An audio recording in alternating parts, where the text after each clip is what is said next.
Corruption corruption corruption. आज हमारी progress में यदि कोई रोड ब्लॉक है तो वह है करप्शन। फ्रेंड्स, करप्शन का नाम लेते ही कुली पिक्चर का वह गाना मेरे जहन में आ जाता है कि लोग आते हैं, लोग जाते हैं, हम यहीं पे खड़े रह जाते हैं। यानी सरकारें आती हैं, सरकारें जाती हैं, लेकिन करप्शन यहीं पे खड़ी रह जाती है। यानी कानून आते हैं, कानून जाते हैं, लेकिन करप्शन और भ्रष्टाचार यहीं पे खड़ा रह जाता है। तो फ्रेंड्स, कैसे करना है इस समस्या का समाधान? कैसे बनाना है फिर से अपने देश को सोने की चिड़िया? तो मैं doctor Deepak Arora, a motivational speaker bye passion and a dental surgeon by profession, आज आपसे वो रामबाण शेयर करने जा रहा हूं जिससे हम करप्शन को नेस्तो नाबूद कर देंगे। तो फ्रेंड्स, सीधा पॉइंट पे आता हूं। सबसे पहले हमें अपना नजरिया अपने ऑफिसर्स, अपने ब्यूरोक्रेट्स, अपने नेताओं के प्रति वह बदलना होगा।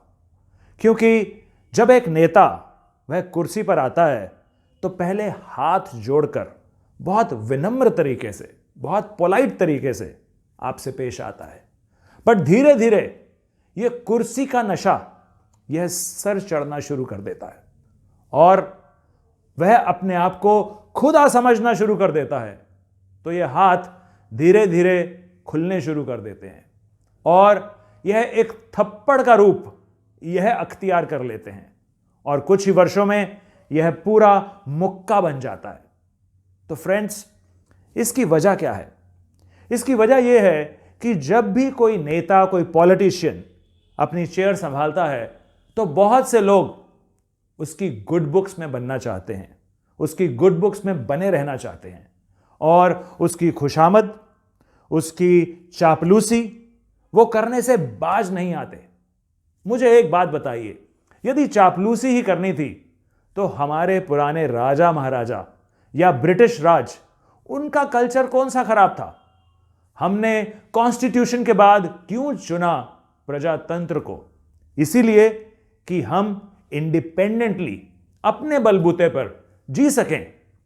लेकिन यदि हमें यही करना था तो इस डेमोक्रेसी को चुनने की क्या आवश्यकता थी?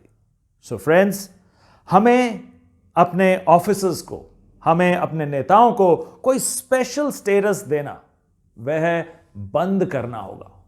क्योंकि यदि देखा जाए तो उनमें और हमारे में क्या फर्क है? कोई फर्क नहीं है। वह भी अपना काम कर रहे हैं जिसके लिए उनको सैलरी मिलती है, हम भी लेबर करते हैं, मेहनत करते हैं, ऑनेस्टी से अपना काम करते हैं जिसके लिए हमें अपना मेहनताना मिलता है। तो कोई भी डिफरेंस नहीं है। Why should we be the children of lesser god और उनको एक डेमी गॉड, एक भगवान के तुल्य वैसे स्टेटस पर क्यों पहुंचाया जाए? फ्रेंड्स, एक नेता को, एक ब्यूरोक्रेट को उतनी ही रिस्पेक्ट दीजिए जितनी वह डिजर्व करता है। यदि आप जरूरत से ज्यादा रिस्पेक्ट देंगे तो वह सिर को चढ़ जाएगी। हां, ऐसा जरूर है कि यदि कोई नेता एक्सेप्शनली अच्छा कार्य कर रहा है, पब्लिक वेलफेयर में कार्य कर रहा है, तो डेफिनेटली वो आपके आदर का, आपके मान का हकदार है। तो मेरा सबसे पहला पॉइंट, सबसे पहला गुरु मंत्र यह है कि अपने नेताओं को, अपने ब्यूरोक्रेट्स को वीआईपी स्टेटस देना बंद करें। दोस्तों, अब आते हैं दूसरे पॉइंट पर। हमें यह मानना पड़ेगा कि एग्जीक्यूटिव, लेजिस्लेटिव और जुडिशरी यह किसी भी देश का, किसी भी डेमोक्रेसी के ये तीन अभिन्न अंग हैं। वो बात अलग है कि आज ये अंग गल चुके हैं, ये सड़ चुके हैं और यदि हमारे कोई शरीर के भाग होते तो हम इन्हें काट करके बाहर फेंक देते। लेकिन अपने देश के मामले में ऐसा नहीं किया जा सकता। यहां पर एग्जीक्यूटिव और जुडिशरी, उसकी अपॉइंटमेंट हमारे हाथों में नहीं है, लेकिन लेजिस्लेटिव की अपॉइंटमेंट हर एक 5 साल के बाद हमारे हाथ में है। उनको पावर में लाना या नहीं लाना, यह पावर हमारे हाथ में है, एक सिटीजन के हाथ में है। तो फ्रेंड्स, ऐसा नेता चुनिए जिसकी छवि अच्छी हो, जिसका कैरेक्टर अच्छा हो, जिसके पास इंटेग्रिटी हो। दोस्तों, कोई गुंडा मवाली, कोई क्रिमिनल, कोई रेपिस्ट, कोई स्कैमस्टर यदि सीट पर आ जाता है तो डेफिनेटली करप्शन को बढ़ावा मिलेगा, क्योंकि as the king so the subjects. जैसा राजा वैसी प्रजा, जैसा राजा वैसा सिस्टम। सो हमें हर एक 5 साल के बाद उस नेता को सीट पर लेके आना है जो सचमुच जनता की सेवा करना चाहता हो। दोस्तों, यह था मेरा दूसरा गुरु मंत्र करप्शन को कम करने का। अब आते हैं तीसरे पॉइंट पर। इसके लिए यह समझना जरूरी है कि करप्शन आफ्टर ऑल शुरू कहां से होती है। करप्शन का जन्मदाता कौन है? क्या सिस्टम जन्म देता है या फिर इसका जन्मदाता है सिटीजन, यानी कि नागरिक? उदाहरण के तौर पर आपको एक घर की कंस्ट्रक्शन करवानी है। आप सबसे पहले एक नक्शा पास करवाते हैं। नक्शा पास करवाने के बाद कंस्ट्रक्शन पूरी होती है, आप कंप्लीशन के लिए अप्लाई करते हैं, एक जेई आपके घर आता है। तो मेजरमेंट्स करने पर पता चलता है कि आपने कुछ एक्स्ट्रा कंस्ट्रक्शन, कुछ वायलेशन कर दी है। तो जेई आपका फाइन तकरीबन 1 लाख रुपए बनाता है। तो आप कहते हैं, भाई ये तो बहुत ज्यादा है। तो जेई कहता है, कोई बात नहीं भाई साहब, ऐसा करते हैं, आप 25% 1 लाख का जमा करवा दीजिए और 25,000 मेरी जेब में डाल दीजिए, तो आपके 50,000 बच जाएंगे। तो आप थोड़ा सा नेगोशिएट करके मामले को रफा दफा करते हैं, उसको 25,000 पकड़ाते हैं, 25 जमा कराते हैं और आपके 50 बच जाते हैं। तो यहां से शुरुआत होती है घूसखोरी की, यहां से शुरुआत होती है करप्शन की। सो फ्रेंड्स, यदि आप देना बंद कर देंगे तो लेना ऑटोमेटिकली बंद हो जाएगा। सो करना क्या है? करना यह है कि रूल्स को वायलेट करना बंद करें, लॉज को बाईपास करना बंद करें। और यदि कुछ देना भी पड़ता है, यदि बाई चांस कोई वायलेशन हो भी जाती है, तो सरकार के खाते में पैसे जमा कराएं, ना कि ऑफिसर के, ना कि घूसखोरी को बढ़ावा दें। सो फ्रेंड्स, यह था हमारा तीसरा गुरु मंत्र। इसके बाद आते हैं एक हमारे जो नजरिया होता है ऑफिसर्स के प्रति जब हमारा कोई काम नहीं होता। फ्रेंड्स, जनरली हम कंप्लेनिंग मोड में आ जाते हैं। कंप्लेनिंग मोड का मतलब है हम दोस्तों से, अपने रिलेटिव से, अपने घर वालों से उस ऑफिसर की बुराई करते हैं, उस डिपार्टमेंट की बुराई करते हैं और इसके अलावा कुछ नहीं करते। तो यहां पे कंप्लेनिंग मोड को छोड़कर हमें कंप्लेंट मोड में आना है।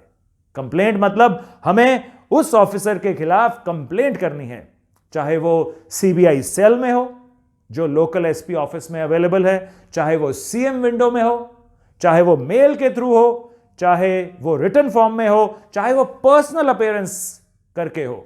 लेकिन यह कंप्लेंट करनी बहुत जरूरी है, क्योंकि यहां पे हर एक इंसान सोचता है कि who will bell the cat, कि बिल्ली के गले में कौन घंटी पहनाएगा। और फ्रेंड्स, यहां पे शुरू हो जाती है मेहमान नवाजी, कि पहले आप। दोस्तों, ये पहले आप वाली जो टेंडेंसी है, इसको हटा करके मी फर्स्ट, सबसे पहले मैं कंप्लेंट करूंगा। और आप देखेंगे जैसे ही आप कंप्लेंट करते हैं और उसको उछालते हैं, उजागर करते हैं सोशल मीडिया पर, न्यूज मीडिया पर और न्यूज चैनल्स पर, तो आप देखते हैं कि बहुत से लोग आपके समर्थन में आते हैं, क्योंकि वो भी उसी कश्ती में सवार होते हैं, वो भी अफेक्टेड होते हैं। तो फ्रेंड्स, जब भी किसी ऑफिसर के खिलाफ काफी कंप्लेंट्स जाती हैं तो डेफिनेटली या तो उसकी ट्रांसफर हो जाती है या वह सस्पेंड हो जाता है। इसलिए चौथा गुरु मंत्र है कि कंप्लेंट मोड में रहिए, ना कि कंप्लेनिंग मोड में। अब आते हैं नंबर 5 पर। It is number 5 but very very very important. यहां पर मैं यह बताना चाहूंगा कि जनरली हमें कहा जाता है कि politics is a dirty game, मतलब जो सियासत है वो एक बहुत गंदा खेल है। लोग कहते हैं इसमें कुछ भी हो सकता है, आपकी जान भी जा सकती है। तो मैं कहूंगा कि आज कौन सा ऐसा प्रोफेशन है, कौन सा ऐसा करियर है जिसमें जान नहीं जा सकती।